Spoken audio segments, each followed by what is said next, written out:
Okay, just a couple minutes have elapsed in real time, and I'm just straightening up the last few weaving rows. You don't have to straighten your work every row, just every few rows. And so I'm just going to let you see how quickly this goes now. One thing that does help your weaving is not to push down your work on the pins themselves. See, I've got it right up at the top, and the pin heads are grabbing that and not letting it come off. I've never had any of this jump off of the pin heads. I think that it appears that it might be easy for them to jump off the top, but they never have. Now, if you haven't let your work get too tight by pulling too tightly on it, that would maybe make it come off. But right now you can see this has enough tension to really stay in place, but it's not tight at all. Just straightening it up, as you'll see. Now this time, we've been at this less than 5 minutes now, and this square is almost to the middle. I did switch to a wooden crochet hook that you can buy these. It has a wider, deeper slot in it than the metal, the aluminum crochet hooks, and I do prefer it. They are a little bit more expensive than an aluminum hook, but you can get them at most hobby stores. And I think that if you decide that you really enjoy doing this, you might want to purchase one of these. So we're getting to the wider part of this square, and I'm going to start in the middle this time, because you will get to a point on all of your squares except the smallest, and especially with on the red loom, which is the bigger square, that if you come in from the side every time, you'll have too far to go, and it's easy for your yarn to slip off your hook when you're bringing it back through. So sometime right around this point in your weaving, you're just going to want to start in the middle. And even in a wider project, you might start at the last third and do it in thirds.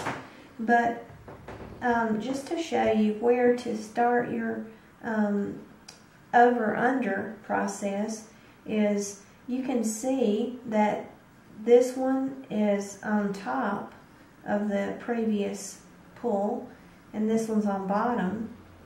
So for this one, you definitely want to go under, because that was on that yarn is going across the top. So you're going to want to go under that one, and over, under, over, under, over, under, over, and then start, and then you just pull it to that point. And then you don't really need to hold your tension anymore. It's holding itself. And then you go ahead to the side and just do as you did. You'll over, under, and so forth. And you'll get to that point where you were, and you just grab it again and hook it on. Pull it on down as usual. Hook it on that pin, and then come over. And so I'll go ahead and tidy that one up so you can see what it looks like now. The only thing you need to be mindful about is if you start at the wrong place here, your weaving that you're doing this time, your row that you're doing currently, will be the same as the last row. And that will be a bad spot in your square. You don't want to have that. So if you ever get a little bit off, you can just pull that row back out to the side and start over. But here we're going to go in again and just do another row. So I'll let you check back in when we're in our last row in this piece. Okay, I'm almost to the end of this square. That was about a 5-minute break. Take it or leave you. And as you see, I'm breaking it up into thirds now because I'm at the widest point. So maybe even into fourths sections. And so when you get to the end, you say same as usual, over, under, from the side. Okay, so now I'm at the point where, as you can see, I only have one pin on each side. And that means that you're definitely at your last row. And for this section, you'll just need to go ahead and definitely work your fork across so that you do have an open slot for this last weave. And you're only going to be pulling through one thread at this time. As you can see, both sides of this alley are alike. These two threads are going over, under, over. So what you want to do at this point is just go ahead and make sure you've got at least enough thread plus a little extra to get to the bottom. And then you're just going to go ahead and dot it, and you're through with your ball there, and you just have this one strand you're working with. Be sure and go over that last pin there before you do any weaving, because if you don't go over that pin, your last weave will pull out. So, you know, if you have gotten a little tight, this last one will be very hard to get through, and if that happens to you the first few times, just try to remember to loosen up a little bit the next time and it won't happen again. I've still got plenty of play in this. I've still got it right up at the top. I think some people have a tendency to want to press it down, and that's the worst thing you can do. I also have found that when you're pulling your strands through, it's helpful to me to turn the hook towards myself, and that helps you keep in. Also, giving it just a little tension from behind helps it stay in. So you see, we're going to go ahead and pull that through to that point, and then just go on down through. I use my fingers a lot of times to push my yarn kind of up and down to kind of help me there. That really speeds up your weaving if you go ahead and do that. And I'll also tell you, when I'm doing this while I'm watching TV or just normally sitting in a chair, I don't prefer I don't prefer for it to be on a table surface. I like to just put my knees at a little bent angle, maybe on a if I'm at home on an ottoman or in a recliner. And I like to hold the loom in my lap at an angle, like a 45-degree angle. So I'm at the very end now. I've only got one pin left. I just want to make sure that I go over, just like usual, over and under, and pull it on through to the end.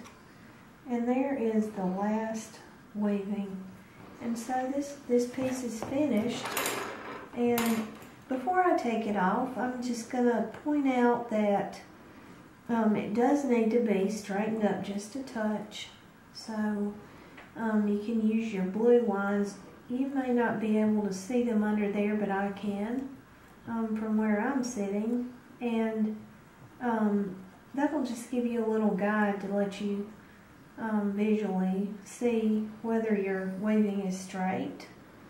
So now I've got that good and straight. I'm going to go ahead and take care of this side and just spend a few seconds at the end of each piece, straightening it up, just tidying it up a little bit before you take it off of the loom. And almost done here, and then I'm going to show you how to take it off. Now you see, I do need to go back this way and straighten it up just a little bit in a few places, because continuous strand weaving, when you're weaving a square, it tends to get grouped up a little bit right in the middle when you're done with your square, and you'll need to you know, turn it that way and kind of even this out just a little bit too, so you don't have a place in the middle that's too tight. So that's pretty good. And so I'm going to go ahead and show you how to take it off now. There's where we started, and here's where we finished. And I'm going to go to point B, and I'm just going to insert my hook there. My fork. I'm just going to give the pins just a little push. You know, you don't want to bend them. And that's a good place for me to remind you that if you do end up with a bent pin because maybe you laid a book on top of it, you know, these are pretty resilient, but every now and then a pin will get bent if you're using it for many times for the same size square. If you do have a bent pin, you need to take it out, throw it away, and replace it with a straight pin, because it'll end up being very irritating to have a bent pin. You'll see what I mean when you have that happen. It does happen occasionally. Sometimes after making 7 or 8 squares on the same size, I have to replace 1 or 2 pins, but it doesn't happen often. So now I'm just to the point where I've got that first side up. You don't have to apply any more tension on the pins. Just kind of pull it, away from the center, and that just pulls it off the heads. And so here's your square, your first square, and this is the continuous weave method. You can sew these together on a sewing machine, a commercial sewing machine. You can whip them together, or with your yarn tails, or you can crochet them. You can crochet an edging easily along the side. These are extremely versatile, and you can make any garment that you'd like to just by putting your squares together and making your fabric instead of making it in one big piece. And I did want to also mention that you can knit right onto this by picking up, just if this was a knitting needle, just picking up your stitches, just like you would pick up along the edge of any selvage on a knitted piece. So it's fun to put some of these together and then knit them onto something else, or knit an edging as well as crocheting and edging. So very versatile.